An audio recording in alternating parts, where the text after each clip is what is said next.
the return of the sausages. All sorts of things that I would have wanted as a kid that I couldn't have, right? Famously, Sky TV.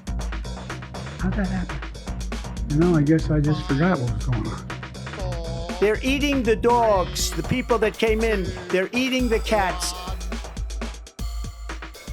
Hey, it worked. Welcome to this special edition of the Downtown Den Politics podcast, a question time and then some predictions for 2026 from me, Frank McKenna, Joe Phillips and Jim Hancock. So, on my travels, I am often asked particular political questions that I thought that'd be interesting to discuss on a podcast with Joe and James over the Christmas sherry. And so that is exactly what we're going to do. I'm going to ignore some of the questions as to whether Jim has ever considered going to Turkey for a hair transplant, whether Joe Phillips has ever considered giving Nigel Farage a smack in the gob when she's doing his GB News programme. We'll get on to more serious political matters. And the first question that I'm going to pose you two is, which was the most exciting election campaign you have been involved in or covered? So, Ms. Phillips, I will start with you. A seasoned campaigner, of course, working with Paddy Ashdown at one point in your career, involved in many an election campaign. Which campaign stands out for you?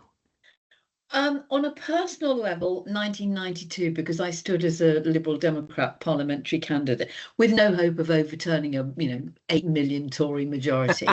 But you can't be tramping the streets on your own behalf and that awful feeling when you go to the count and all of that thing. And I think also 92, we all hoped, and in the Liberal Democrats, we thought that there would be a deal with Kinnock and that there would be a coalition. And in actual fact, we had got it written out. We'd got the plan of action of where he would do a press conference, where Paddy would do a press conference, and how it would work. And, it was a great shock to everybody that the Tories won and John Major became. So that, in a way, 92 is imprinted on my memory for personal and other reasons, but obviously 97 because of the energy. And I was doing a live election thing from the South Bank Centre in London that night, and it was just palpably exciting. And there was that sense of, this is a new beginning, this is a new generation, and I don't think we can ever match that. Jim? I'll come to my winner. I've got three. This has been very difficult. They're very good questions by our lovely listeners and viewers. 79 is up there because one sort of sensed the huge sea change, and there'd been all the drama of the Callahan trying to hang on, and the he should have gone in the autumn of 1978. He'd done a pact with David Steele which had ended. And then he had that winter of discontent, and you realised that the change was going to come, and the election of the first woman prime minister in this country. So 79 is up there. 92 is also up there. I didn't know Jo at the time, otherwise I would have been covering her campaign for Parliament, and we're all the poorer for her not succeeding, because that was the one where it really looked as if Kinnock was going to do it.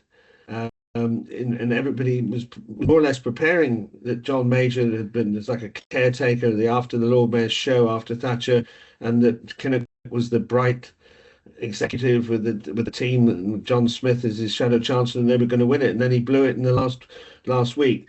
But my winner is 1997, partly because I was particularly involved with the Tatton part of that, where Martin Bell was contesting Neil Hamilton. But I mean, that was a local thing, but that was one of the big moments in my political journalistic career. But also, of course, the way in which New Labour organised things from about 1995 onwards. There was a by-election in Littleborough and Saddleworth where I met Peter Mandelson, who was masterminding the campaign, and you could see how it was building up. And of course, a certain Mr. Martin Liptrot was, of course, the Northwest press officer for the Labour Party, and he was a version of Alistair Campbell in many ways. And look forward perhaps to talking about that when Martin comes on board with Downtown even more in the new year. But but that accession by Tony Blair, a new dawn has come, has it not? And it was a real sense of a change of office. So it goes to 97 for me. Yes, well, I will absolutely agree with you, Joe. Nothing quite like fighting your own election. And you and I have both been able to do that, of course. We don't just snipe from the sidelines. We've actually rolled our sleeves up and got involved, not like these political commentators who just sit back. So the one that stands out, I think, inevitably is on a personal level, 1989, which is the first year I stood for county council elections, and I was fighting a seat that was considered to be a Labour seat, but marginal in a sense, and we had lost it in previous county election campaigns. Won that seat by about 800 votes and was subsequently went off to County Hall, expecting to sit on the backbenches for a couple of years before being elevated to something bigger and better. Very young age of 20-something, but was very fortunate because Louise Ellman was a fellow Skelmersdale councillor, knew me well, and therefore promoted me to a position which would be considered these days in the cabinet. And so it was a bit of a baptism of fire, but an election campaign that I remember well. And it always seemed to be days of bloody glorious sunshine, didn't it, in May elections back in the day? It's not necessarily the case these days, but that was a glorious election day. And obviously on a personal level, very satisfying. But also, we won the county council by a majority of 1. And the majority of 1 was another West Lancashire seat in Ormskirk. And so all the count for the West Lancashire seats at county level, the 7 of them, were done at the Civic Hall in Ormskirk. And we were waiting on tenterhooks to see whether or not we'd taken overall control of the county council. And the Ormskirk seat was up for a recount. And it was recounted twice, and Labour won by 4 votes. And the winning candidate, James? John West. Colin not John West. Colin Pickthall was the Ormskirk County Councillor. So there you go. That was 1989. And then I would have to concur with both of you in terms of the 1997 general election, because I just think that Blair and his team had the zeitgeist of the country.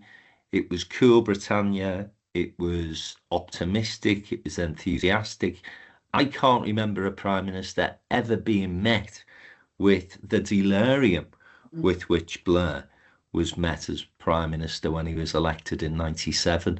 And that honeymoon period went on and on and on and on. We forget now because of Iraq and some of the subsequent scandals that Tony Blair was unfortunately embroiled in. But at that time, and for a number of months, if not years, let's not forget, he won 3 general elections, which is unprecedented for a Labour prime minister. He was, absolutely the master of all he surveyed. And what a shame that he and Gordon Brown couldn't have forged a relationship which was more constructive, because I think they could have massively transformed the country for many, many years, in fact, for a generation. And I think I know this, Tony had his time again, we'd have probably forged even closer links with the European Union, which may have then stopped the subsequent Brexit. But 97, I think, was not just a significant election, but one that was full of excitement, full of verve and vigour. And I was, by that time, deputy leader at Lancashire County Council, about to become leader of the North West Regional Assembly, so spent an awful lot of time on the hustings in what were considered to be marginal North West seats, but We eventually won them fairly comfortably. I was also the agent in West Lancashire for the parliamentary seat there, and Colin Pickthall was elected for the second time as the MP because I'd guided him to victory in 1992 as the election agent as well. And then 3 years later, somebody suggested that to win that 10,000 plus majority, we'd overspent on an election. And the rest is history. There you go. That's why Downtown in Business is here, I guess. But that's a story for another time, guys. So we've all gone for 1997. You should write a book. Most men, yeah, it should. It'll be out later this year. So that was our first question, and 1997 was the clear winner. But I think, right to reference Jim 1979, because the election of a first woman prime minister was a significant milestone as well. And Thatcher absolutely did transform the country's politics, didn't she, in more ways than one, not always for the better, in my opinion. Okay, right, next question. Start with you this time, Jim. Who is the best prime minister in your lifetime? And obviously Jim goes back to 1903, so he's got many to choose from. Well, I was born in 1948, so in my lifetime, Clement Attlee is a candidate. You know, a quiet man, but the transformation that the Labour government did in those years, setting up the welfare state, and you know, taking a leading role in the world as we were entitled to do after our war effort. He's got to be there. But in more recent people's memory, you know, you had the suave Harold Macmillan, and then we come on to the people that people will remember, and obviously Margaret Thatcher, not particularly my politics, but the way she transformed the country and did things that had to be done. I mean, you know, as we were talking in last week's episode about what Labour should have done to grasp the moment, well, she did grasp the moment, and she did take the big decisions, and you know, she was a formidable campaigner on the world stage as well. You know, she was called the Iron Lady by the Russians, but she identified Gorbachev as a man that she could do business with, so she shared that sort of, she wasn't narrow in that sense, and so she's got to be up there as a candidate, as indeed does Tony Blair, because, you know, you identified it in your previous remarks, you know, after getting embroiled in Iraq and towards the end, not so much, but a transformational person. We'd had the years of Thatcher, we'd had the reforms, we now needed to address a lot of the development that needed to take place with Fresh Start and all that sort of thing, and so he's got to be up there as well. But just out of interest, I'll actually go for Harold Wilson. A master political tactician, you know, leading an always difficult Labour Party, winning in 1964, identifying that this country had to emerge from the sort of 1950s with the white heater technology, then appointed a Home Secretary, and I'll have more to say about him, Roy Jenkins, who made massive social reforms in this country, and had a difficult first term. And then remarkably survived defeat by Ted Heath in 1970 came back in 1974 for another stint as Prime Minister. So his, you know, his political craft, you know, leading the Labour Party, he said it's like a stagecoach. You've got to keep moving. If you stop, you'll get into trouble. And, you know, when he was asked about plots against him, he said, I know what's going on, I'm going on. And he used to smoke this pipe. He wasn't actually a pipe smoker very much, but he did this so he could have time to think about the answer to questions. And it was a different era in terms of smoking on TV. I mean, it's just as I say it, you know, people will be astonished. But he actually liked cigars. So I'll ignore the obvious ones of Thatcher and Blair and go for Harold. Interesting. And of course, Harold Wilson was the Labour Prime Minister that Keir Starmer said he most admired. So let's hope he perhaps rereads Wilson's many biographies and starts to act a bit more like him in the new year. Joe, what about you? Best Prime Minister in your lifetime? Well, this is a hard one. I mean, I do agree with Jim really on Harold Wilson. And although, you know, like you, Frank, and many people listening to this, there were lots of things I loathed about her. I think Margaret Thatcher was the best prime minister because she came in with a very clear idea of what she wanted to do.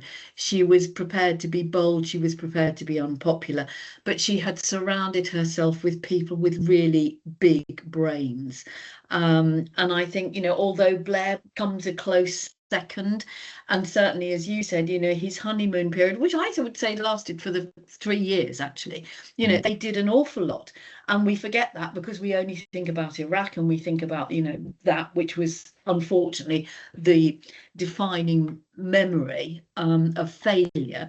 And in a way, you think about Thatcher and the awful legacy of the way Right to Buy was implemented, but the councils didn't get to keep the money, and so that's why we've got a housing crisis today, and all of those things. But in terms of vision, direction, strategy, and transformation, I think it would be Thatcher. Okay, thank you. My answer won't surprise anybody. It's Tony Blair. I think he was a tremendous prime minister. I think that the things that new Labour government did were transformational. I think people sometimes do forget that public services, the NHS, education, local government were really struggling. Not as desperate as we find ourselves today, but nonetheless really in need of attention, and Blair and the government then were able to address those issues. And of course, he managed to make the UK a place that was taken seriously on the international stage again. And I think that is something that he deserves great credit for. Britain was seen as a bit awkward in Europe, not necessarily serious by the United States once Margaret Thatcher had left the stage. And all of a sudden you had this young, energetic guy who was coming into power, who did have a plan, did have a strategy. And the other thing I'd give Blair great credit for, and I think you'd have to say this about Margaret Thatcher as well, is he surrounded himself with great people, bright people, people who he knew he could trust and he took advice from. And in last week's episode, people will recall Joe saying, we've got a government now that doesn't appear to listen. Well, Blair used to have people around him who insisted that he listened, didn't always agree, but that ability of any leader to surround themselves with people who certainly in certain matters are better than they are, and then take their advice, I think that is a talent that is unestimable, actually, in terms of how important it is as a prime minister. So for me, Tony Blair, but I do accept what you've both said in terms of Thatcher and the importance and transformation she made to the country in terms of that agenda, whether you like it or whether you don't. But I live and work a lot of my time, of course, in Liverpool, and so I'm certainly not going to pluck Margaret Thatcher's name out of the hat as my favourite prime minister. Right. That would not be a good choice on a personal level. Right, let's go on to our next question then. And this is an interesting one. I always think this is an interesting one. And one I know that has exercised conversations at dinner parties that you guys have hosted recently. So who is the best prime minister we never had, Joe? Well, yes, much wine was taken, much argument around my dinner table on this. I mean, the obvious one, I think, to all of us is possibly John Smith. But whether he would have been as transformative and successful for all the reasons you've just outlined as Tony Blair, who knows? I've given this an awful lot of thought. I mean, my sort of knee-jerk reaction was my old boss, Paddy Ashdown. But actually, I don't think he would have been the best prime minister. He crops up later in my fantasy cabinet. And I actually have come up with Michael Heseltine. Because I think he, even today, he's what, 90 something. He's almost as old as Jim, actually. He's got gravitas. He's human. He listens and he gets stuff done. And I think he had a very unique understanding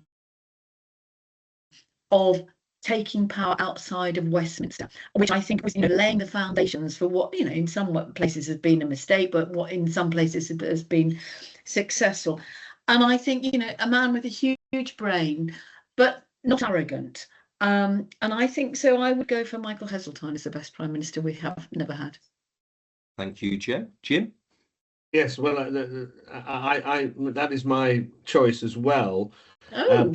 But I did have other candidates, and I did have Paddy, but I mean, Joe's, was closer to him than I was, and maybe he had a little bit of the, I don't know, what we've talked about in other contexts, the sort of the Boris Johnson, Nigel Farage, that he would have been patient and perhaps not wanted to do all the detail and so on. I can see that, but as an inspirational person at the head of the government, Paddy was one of my candidates, as was Ken Clarke, because I quite liked, his sort of emollient style. I think he would have brought the nation together. He was progressive. He was pro-European.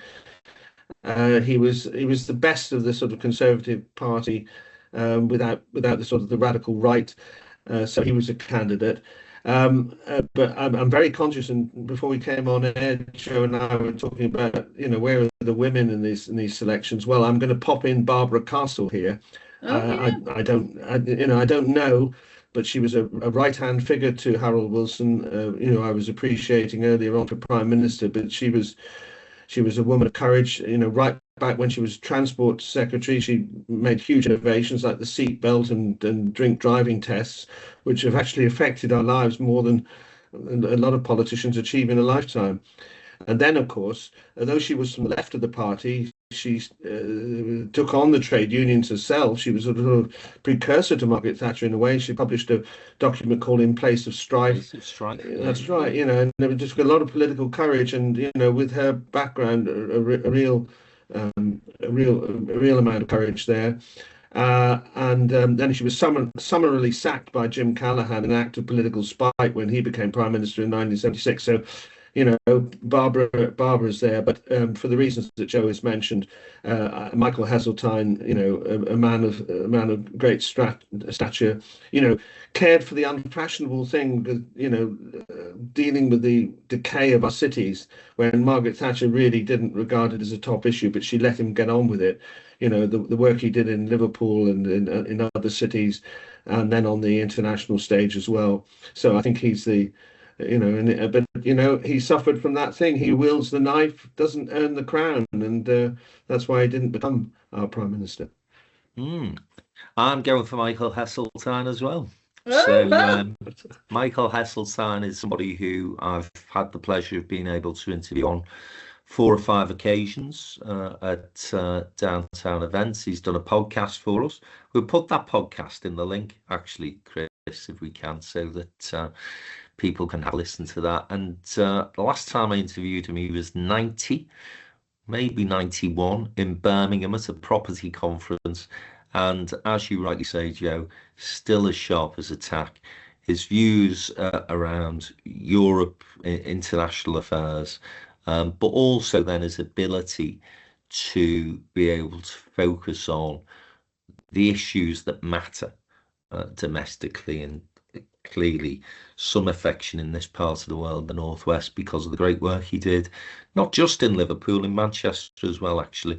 And people forget, because I think he was eventually tagged Minister for Merseyside. He was involved in the urban regeneration of many cities across the country, and he was responsible for London Docklands as well. So an incredible politician, with an incredible private sector career as well, a very wealthy individual who had no need to go into the trials and tribulations of public service. Actually could have ended up making himself many more millions of pounds, but instead lent into public service and has been a parliamentarian for many years, of course. So for me, Michael Heseltine, I think, would have been a fabulous Prime Minister. I think would have been a great transition, actually, from Thatcher, probably before she eventually ended up falling on a sword in, was that 1990, Jim? 91? Yes, 1990. I think had she won in 1987. I mean, this was never going to be in the woman's makeup, but she should have been able to read the room. 87, 88, stand aside. Heseltine comes in, a much gentler Conservative than Thatcher, but nonetheless somebody who economically was probably not too far aligned from where Margaret Thatcher was. I do wonder then whether or not Tony Blair would have got his opportunity, because I think what Heseltine would have done was turn the Conservative Party into New Labour, and certainly would have seen off the Eurosceptics within his party. So, yeah, for me, Michael Heseltine, without question, the best Prime Minister we've never had, which from somebody who was from the Labour side of the fence, maybe somewhat surprising to some people, but there you go. So we've all agreed on that particular issue, so I'm sure that's not going to continue as this conversation goes on, but we're going to take a quick break because two things actually. One, I need a drink of water. Two, the battery on my laptop is dying. So here's me having a go at Jim Hancock, usually for technical difficulties. I haven't even remembered to charge my bloody laptop up properly. Stay with us, we'll be back in a sec.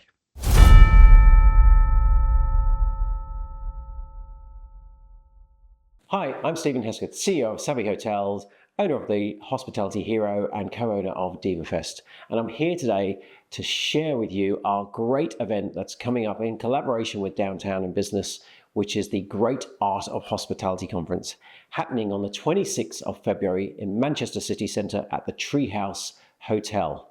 This event will bring the creme de la creme of hospitality all in one room. We're looking at 200 individuals coming together to listen to the great operators in hospitality, but likewise some political big hitters to also question them on all things hospitality. We can't wait to see you there. Tickets will be on sale very, very soon via the website, and look forward to seeing you there.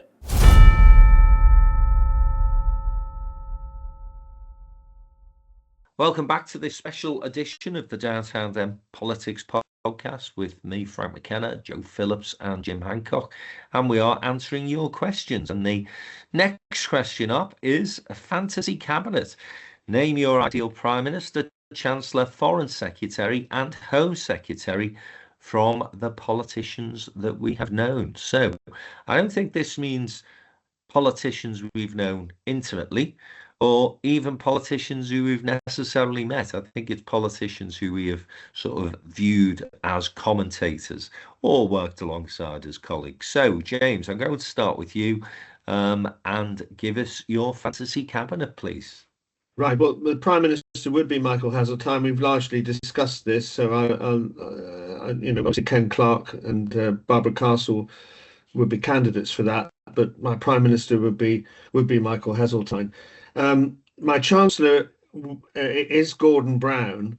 He was an absolutely vital part of that New Labour government in 1997 and introduced independence of the Bank of England, and was driven by a real determination to bring equality. Equality was in his bones, and that was really the sort of tension with Blair. I think Blair was more relaxed about things like that, but he was always driven by his Scottish roots and the poverty that he'd seen. And indeed, of course, he's maintained his campaign against poverty, misguidedly, in my opinion, advocating the abolition of the two-child benefit. But he was a really authentic voice. We crave authentic politicians now, and he was really authentic and incredibly powerful speaker, and and underneath a very decent man, although he didn't suffer fools gladly and had his share of responsibility for the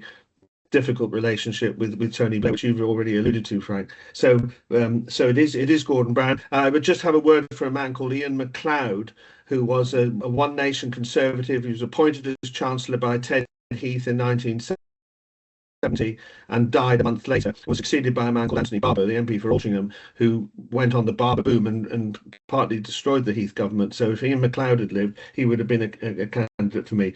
Foreign Secretary, how about Mo Mowlam? You know, all the work that she did in Northern Ireland, could she have done that with her quixotic ability to bring people together? Perhaps as Foreign Secretary would be interesting, but she's not my choice. Paddy Ashdown's my choice there. I think he had a world vision and ability to get on with people, and it would have been an interesting choice. And then for Home Secretary, definitely Roy Jenkins. In the 1960s, he made homosexuality legal. Capital punishment was abolished. A thing which is not talked about so much, the Matrimonial Property Act, which allowed women to on divorce to have a sizable part of the property. But you know, he largely symbolised that Britain was changing in the 1960s, and was a bold liberal Home Secretary. So there we are: Heseltine, Brown, Ashdown, and Roy Jenkins. Excellent, thank you, James, and fairly broad political spectrum. Be interesting to see how those four would operate in that cabinet. Yeah, I'm sure it'd be interesting. Joe, your four names, please. Well, I think Jim and I are in quite a lot of agreement here. I mean, I've been round the block on the PMs. I mean, you know, I know he was PM, and I know in many ways he was a failure, but I still think John Major actually is a decent man, and I think he is of the you know, One Nation Tories, and you know, sensible, and actually was a very good friend of Paddy Ashdown's. But I would come to Heseltine as PM for all the reasons that we've said. Interesting that Jim mentions Ian MacLeod and Anthony Barber, but I would have to go with Gordon, because I think his commitment and his lifelong belief in social mobility, eradicating poverty, everything he did during the 2008 crash, and also everything that he did to drop the debt, make poverty history, and all of those things that were so important for our standing internationally. Gordon has got to be Chancellor. Now, Foreign Secretary, obviously, Paddy Ashdown, for the reasons that Jim has said. I mean, Paddy has got that quixotic brain, which would have probably made him not a good Prime Minister, but he understood foreign affairs, and he understood the tensions. I mean, he was, you know, absolutely magnificent on Bosnia. He also understood about allegiances, and he did it from a position as an ex-military man, not as a romantic. So he would be my Foreign Secretary. Home Secretary, well, now, you see, I've got a lot of time for William Hague, actually. Now, he's not leader. I think he's thoughtful. I think he's intelligent, clearly. He was a terrible leader of the Conservative Party, probably the wrong time and the wrong place. But I don't think he's the Home Secretary. Barbara Castle, possibly, for all the reasons that we've already articulated, one of my great political heroes. But it actually brings me to another political hero, and we are very short on women in these you know, nominations to the NDI. I think Shirley Williams would be my my fantasy Home Secretary. So that's mine. I'll throw those four names again, Joe. Just to So remind listeners. Heseltine, Brown, Paddy Ashdown, and Shirley Williams. Fabulous. Okay, right. Well, I'm going to just to be different, because there's nothing I will vehemently disagree with any of those lists. I think they will be splendid cabinets, both of those lists that you guys have given. But let me just go through this. I'm going to be very tribal in my choices, given the fact that I went for Heseltine as the best Prime Minister we've never had. I'm going to stick to my Labour Party roots as far as my fantasy cabinet is concerned. So Tony Blair for Prime Minister. I mentioned earlier, I thought that he had the longest honeymoon period that I can remember for any PM. Equally, though, I do wonder how much of a success he would have been, and what his legacy would have been like had the Twin Towers not been attacked on that fateful day. And equally, whether the had the Chads falling differently, and Al Gore would have been president at the time, but whether or not the approach to the Twin Towers attack would have been very different from President Gore as it was from President Bush, and Tony Blair's legacy, therefore, I think would have been far more positive. So for me, Tony Blair, Prime Minister. I actually, do you know what, Joe? The John Major shout was an interesting one because he I think is probably the Prime Minister who is most underestimated. Absolutely. Now, a fractious Conservative Party dealing with, a political organisation that was and still is to an extent in mourning for Margaret Thatcher. And managed to keep them to won an election against the odds in '92 and managed to keep them together for 5 years, even with the bastards, as he called them. So I thought John Major's name did cross my mind, but no, Tony Blair, for the reasons I've said. Chancellor, it does have to be Gordon Brown, doesn't it? Not only for the fact that when he was Chancellor, he did an exceptionally good job, and as Jim has referenced, made some big changes in terms of the way the economy is managed in this country.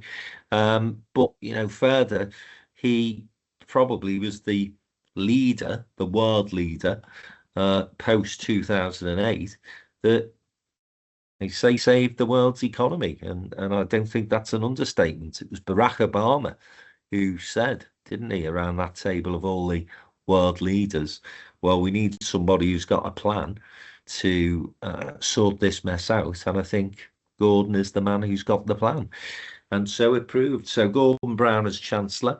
Foreign Secretary, I'm going to go for Keir Starmer.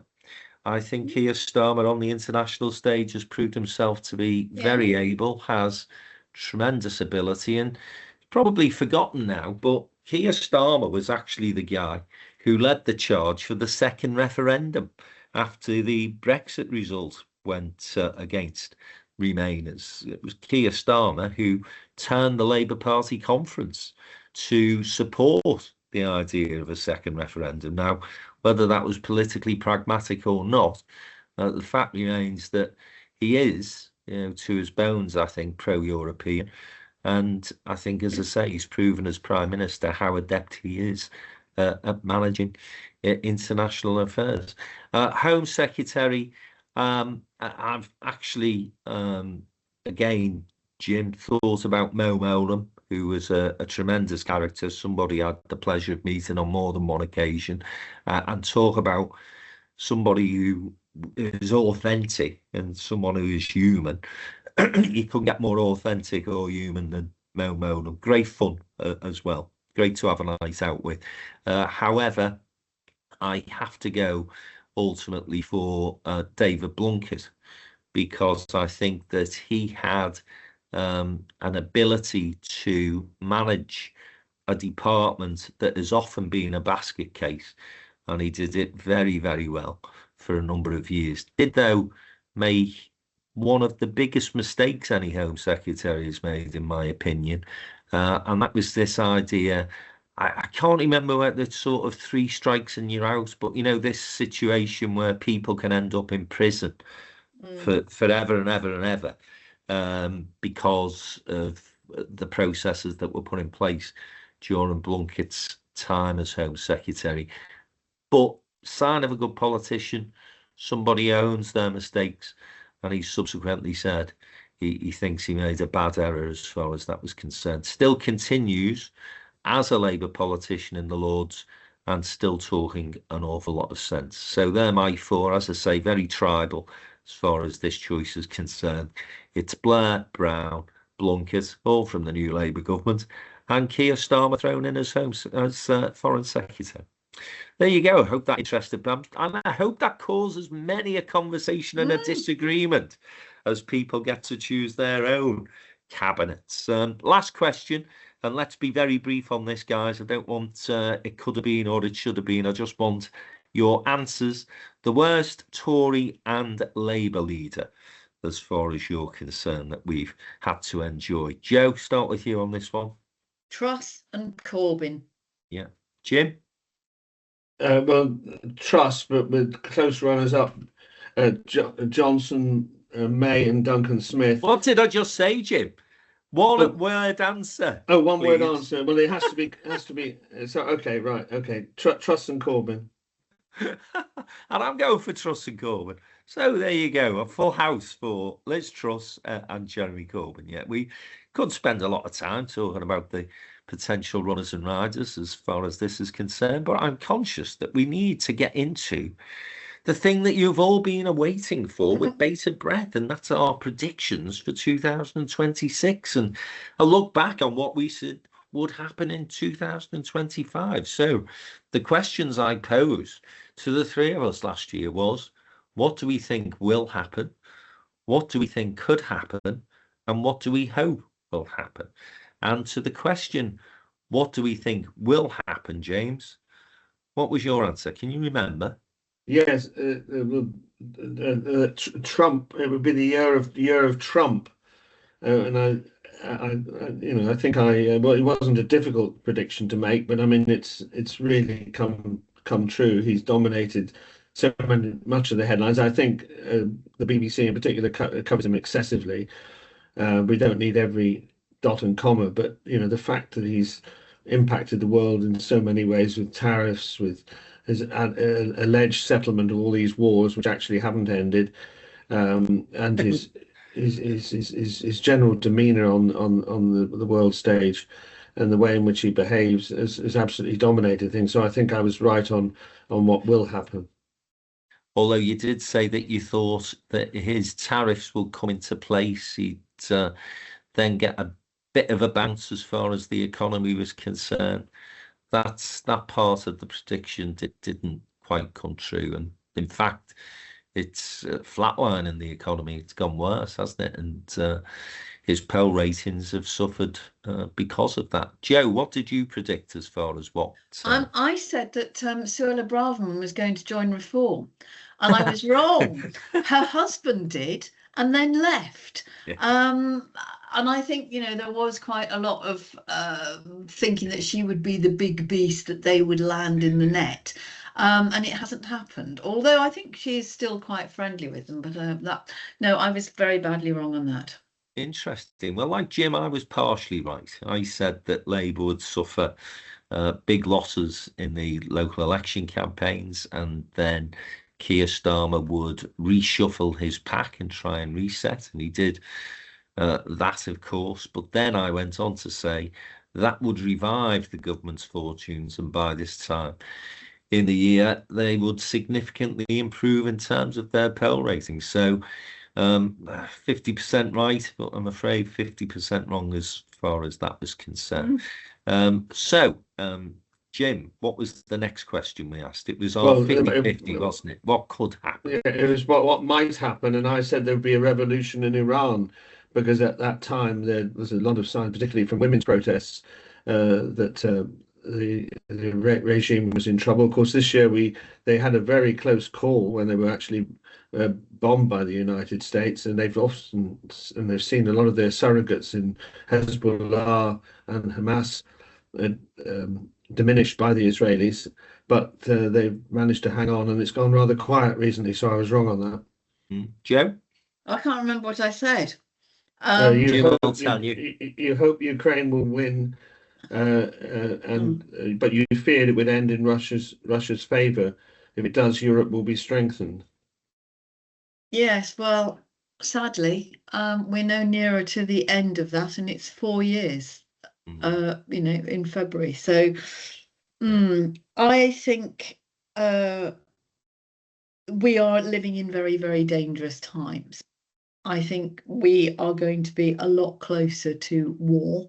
And I think we are already at war, albeit not, in trenches and tanks and things like that. And I think that is going to be the defining tone, if you like, which could be very good for Keir Starmer.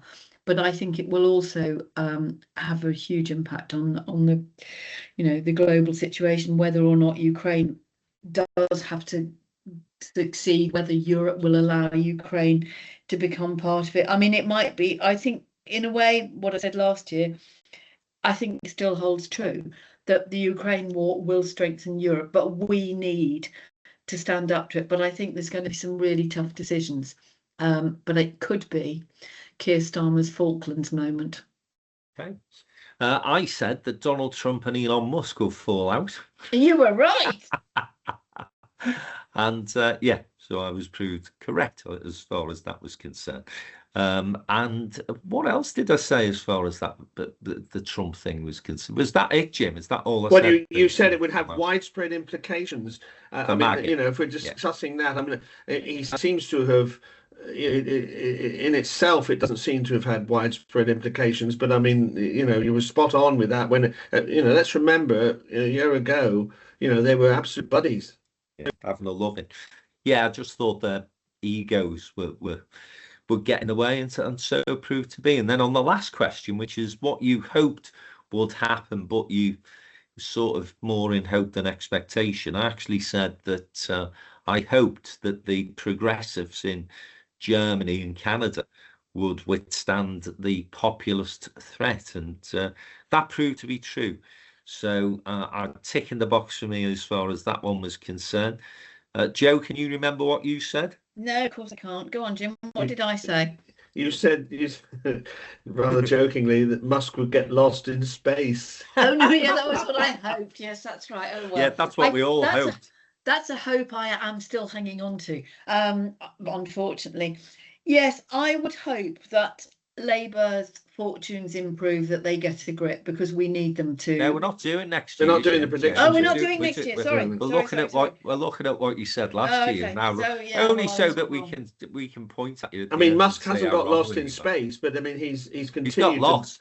He's continued to interfere in our politics, and has turned X into a sewer. So you know, it's just. And what did you say, James?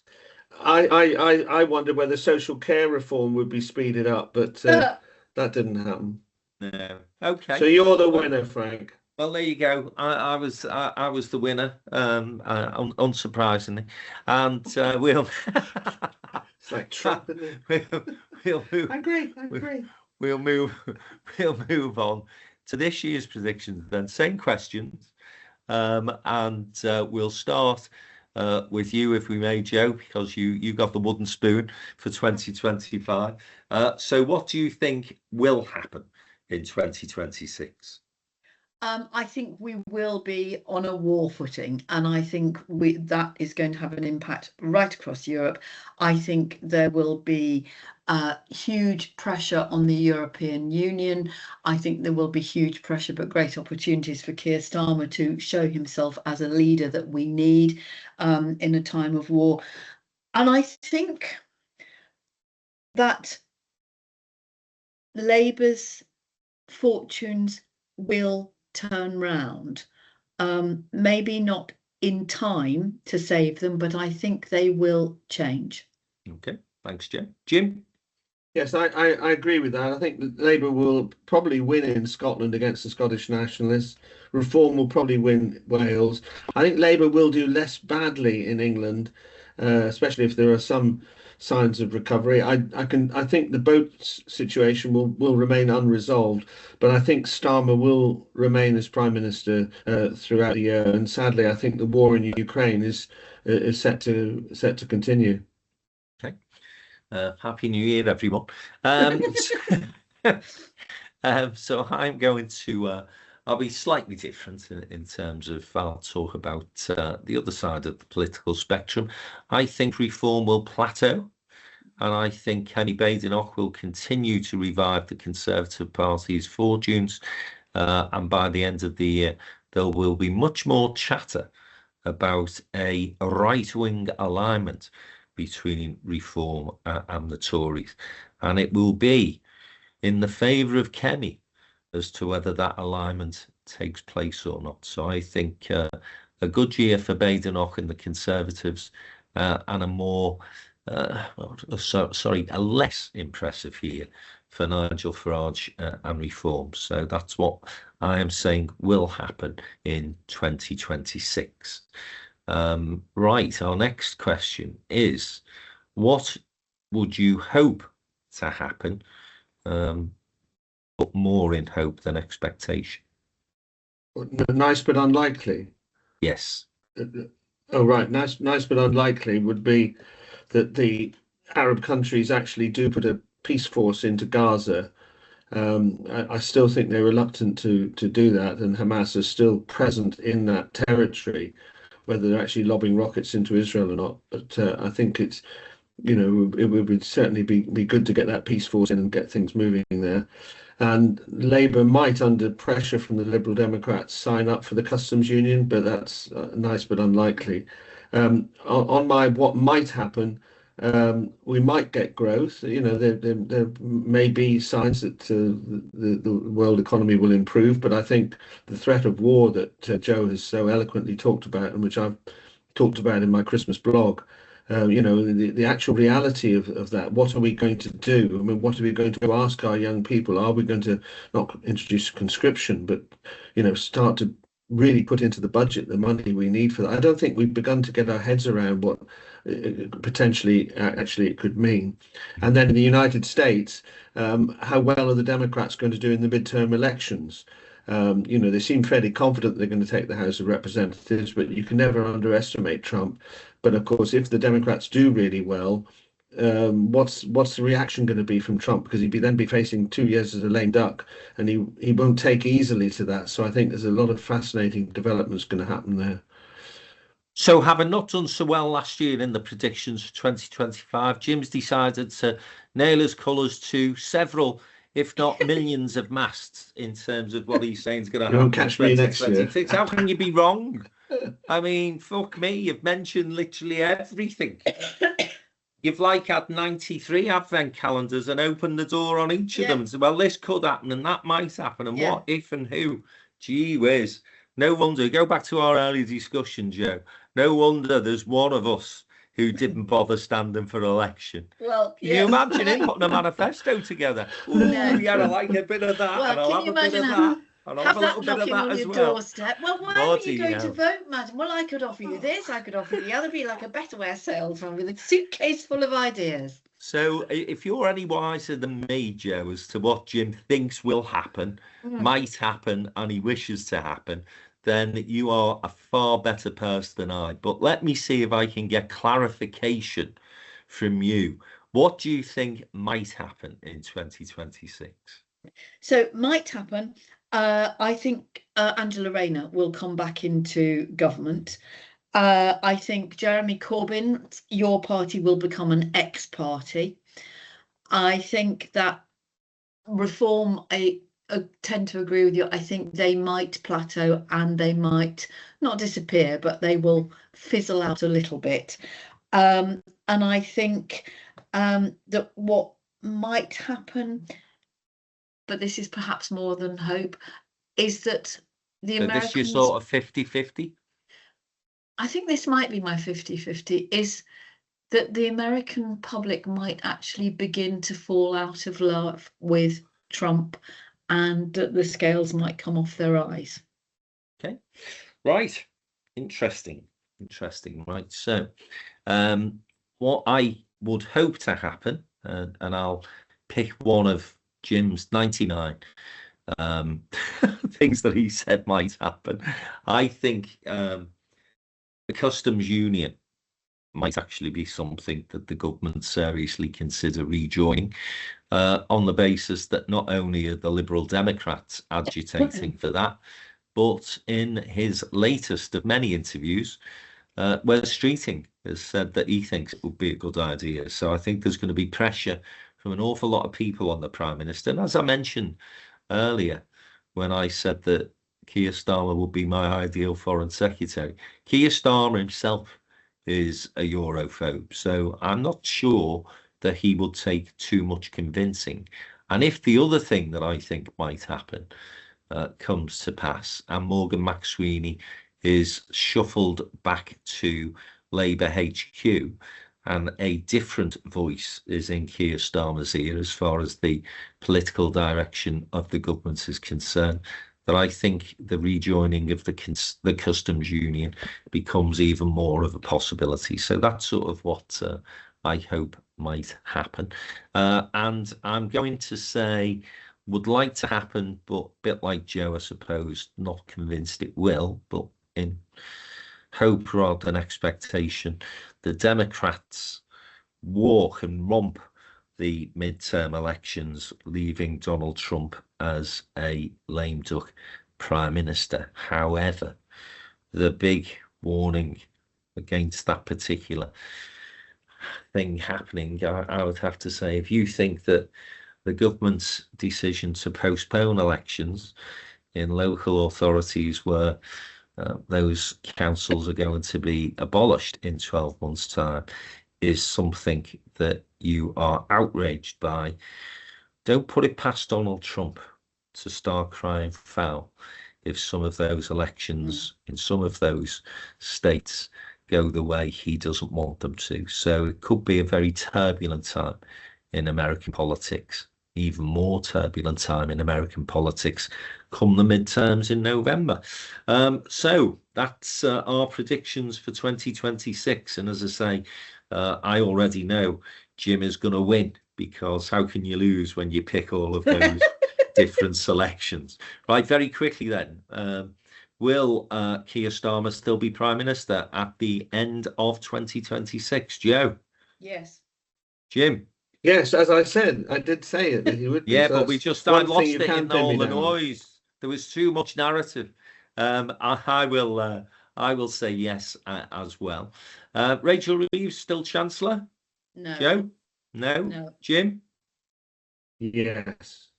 Yes, I'm going yes as well. I think it's either no and no, or yes and yes to those two questions, I have to say. So I'd have to go yes. Will Nigel Farage still be leading reform, or will he, as we hoped last year, he will go off and work for Fox News and Donald Trump? Joe, he's your mate. Do you think Nigel's sticking with it for another 12 months? I think he'll stick with it for another 12 months. Yeah. Okay. Jim? Yes, I think so. Okay.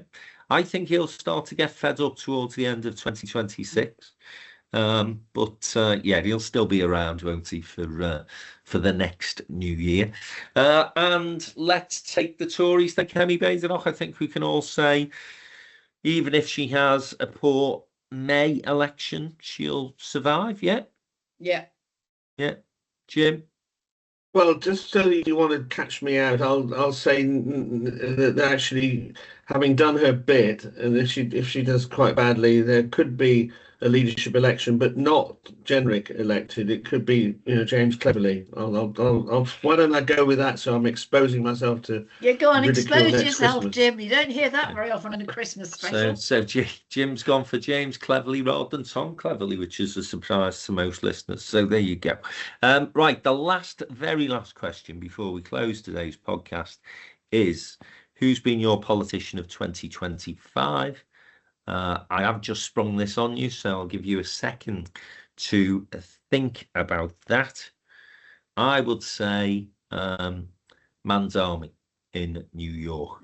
I think the fact that he was able to make as much noise as he did and to be elected, albeit in a very liberal state of New York, of course, city of New York, but nonetheless, I think as somebody who's been able to cut through all of that noise in America and become a significant figure in the American political system, I'm going to go for Mandami, governor of New York. Ms. Phillips? Very interesting choice, Frank. Very good choice. Well, I am also going to go foreign, and I'm giving a joint award, actually, to Mark Carney in Canada, who, against all the odds, managed to galvanise progressives against the threat of tariffs. And although they get cross about his anglicised spelling of certain words, seems to be doing a good job, and he's playing his part with Europe. I also think Giorgio Meloni of Italy has become a politician of quite a lot of stature, considering she is a very small woman. But she has put a lot of her very right-wing stuff to one side. She has proved to be pragmatic. She has provided a sense of stability and security to Italy. And, you know, it is a sexist, old-fashioned country, but she has put Italy on the map in terms of this coalition of the willing to support Ukraine, which doesn't go down necessarily with the people who think they shouldn't get involved in foreign wars. And she is, again, she's one of those people like Keir Starmer who has managed to deal with Trump. I mean, it helps that she's blonde and she's female, I have no doubt. But I would go for Maloney and Carney as my joint winners. Okay, and James? My runner-up is a man, I can't give you his name, but is the leader of Syria. You know, a former terrorist who's actually trying to do something about that terribly war-ravaged country, and has managed to sort of win his way back onto the international stage. Do forgive me, I just haven't got his name, but I think I'll find it for you. Yeah. Who's your winner? My winner is Zach Belansky. You know, he's more or less come. We weren't talking about him at all last year. He won with a convincing majority. He is articulating a brand of politics which is attracting people, some of the young people who have sort of fallen out of faith. So, you know, someone who's come from nowhere this year, Zach Belansky. Okay. The president of Syria is Ahmed al-Sharaa, and it is only a year since he came to power, having overthrown the vile Assad regime.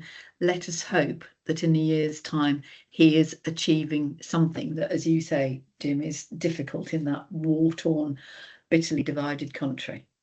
And can I tell you, James, that The Economist names its country of the year in its Christmas magazine, and it names Syria.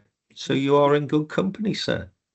Right, and on that note, and I hope you've enjoyed our ramblings and Jim's 999 predictions for 2026. It's been great having your company. Over the course of the last 12 months, we will be back in the new year. We'll be hearing a little bit more from Martin Littros, who formally joins the Downtown team in January. You'll probably be hearing a few more podcasts because obviously Martin coming on board gives us an opportunity to discuss certainly more things America. And as I indicated in my remarks as to what may happen in 2026, I think there's even more, if that is possible, to come from the United States. So great to join. Thank you for joining us. Great to have your company, as I say. We hope that you enjoy the leftovers of your Christmas turkey and you have a fabulous and peaceful New Year. See you all after the Christmas and New Year break.